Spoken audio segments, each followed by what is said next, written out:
Song Gonzales. Ito na po ang part 2 ng ating laboratory test. Ito na naman po tayo sa ating pakiramdam na hindi natin maintindihan. Kinakabahan at excited. Kinakabahan dahil baka pangit ang result at excited para sa good news na result.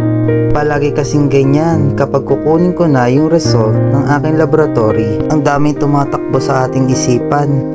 Pero sana bumaba ng bumaba ang result ng aking laboratory. Hindi tayo mawawala ng pag-asa at palaging tumawag sa Panginoon. At nandito na rin po tayo ulit sa HP para kunin ang ating laboratory. Andito na po ako sa loob at hinihintay ko na po na tawagin po ako sa releasing papers.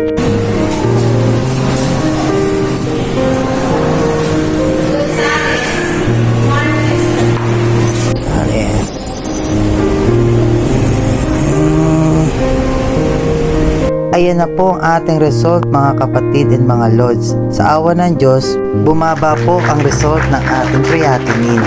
Salamat sa Diyos. Sana magtuloy-tuloy po ang aking kagalingan.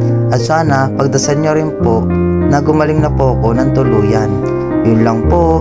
Maraming salamat.